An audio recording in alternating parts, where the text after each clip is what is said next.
डाकू रत्नाकर और देवर्षि नारद की कहानी। एक समय की बात है, रत्नाकर नाम का एक डाकू हुआ करता था। अपने परिवार के भरण पोषण के लिए रत्नाकर चोरी, लूटपाट और राहगीरों की हत्या भी करता था। एक बार एक श्रेष्ठी जंगल के रास्ते से पालकी में बैठकर जा रहा था। घने जंगलों में डाकू रत्नाकर और उसके साथी छुपकर बैठे थे। डाकू रत्नाकर ने श्रेष्ठी का सारा धन और गहने लूटकर कहारों सहित उसकी हत्या कर दी। घटना के बाद उस राज्य के राजा ने पूरे नगर में घोषणा करवा दिया कि कोई भी राहगीर अकेला जंगलों के रास्ते से नहीं जाए। इसके बाद सभी ओर भय का वातावरण बन चुका था। हर कोई जंगलों के रास्ते अकेले जाने से भय खाता था। संयोग से एक दिन देवर्षि नारद भी उन्हीं जंगलों से गुजर रहे थे। उन्होंने देखा कि सामने से कुछ राहगीर निर्वस्त्र होकर आ रहे थे। उन्होंने उनसे पूछा कि क्या हुआ, तो उन्होंने बताया कि आगे मत जाइए, अन्यथा आपको भी निर्वस्त्र होना पड़ेगा।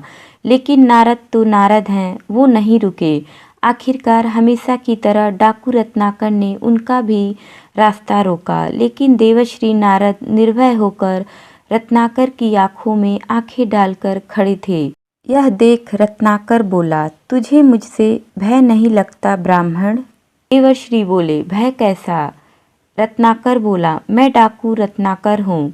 देवर्षि बोले, नारायण नारायण, तो तुम ही हो वो कुख्यात डाकू जो लोगों को लूटकर उनकी हत्या कर देता है।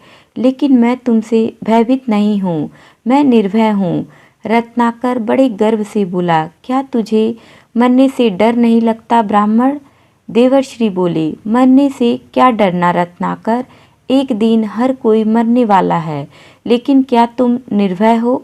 रत्नाकर बोला, हाँ मैं भी निर्भय हूँ, मुझे किसी का डर नहीं।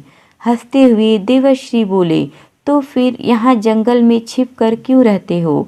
पाप से डरते हो, राजा से डरते हो या प्रजा से डरते हो?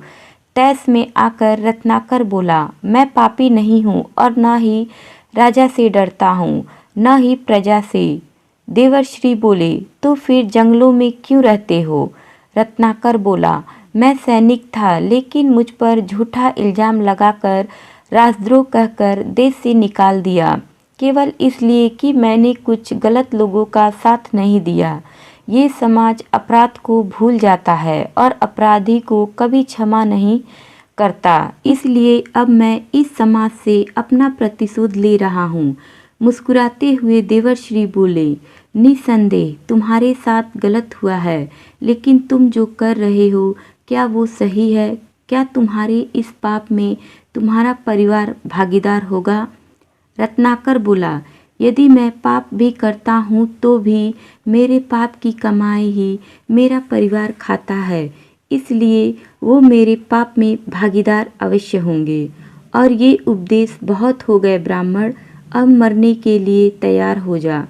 देवर्षि हंसते हुए बोले, मैं मरने के लिए तैयार हूँ, लेकिन पहले ये बताओ कि क्या तुमने कभी अपने परिवार से पूछा है कि वो तुम्हारे पाप में भागीदार होंगे या नहीं?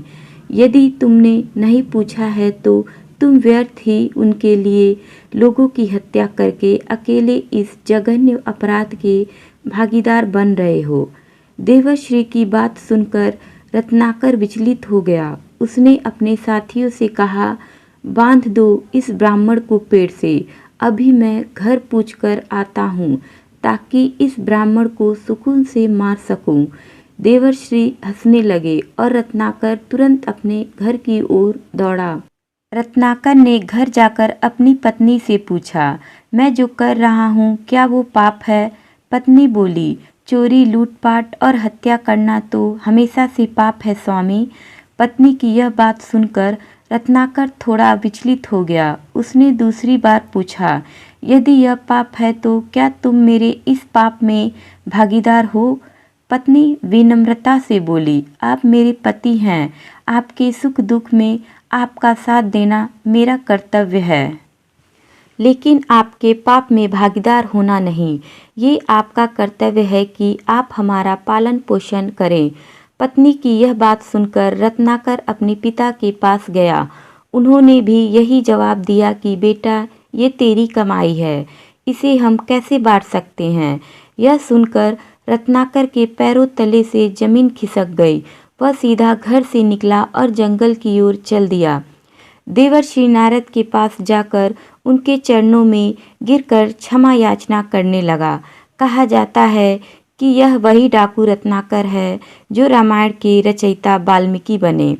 इस कथा से यह शिक्षा मिलती है कि जब रत्नाकर जैसे दुष्ट दस्यु का हृदय परिवर्तन हो सकता है और वह महान कवि वाल्मीकि हो सकते हैं, तो फिर आप और मैं क्यों नहीं बदल सकते। अपने जीवन में कोई भी गलत कार्य किया हो उसके लिए दुखी मत होइए, अपराध बोध की खाई में मत गिरिए। संकल्पों से नए भविष्य का निर्माण किया जा सकता है। दोस्तों, कहानी अच्छी लगी तो लाइक करें, शेयर करें, कमेंट करें और चैनल को सब्सक्राइब करें। Thank you.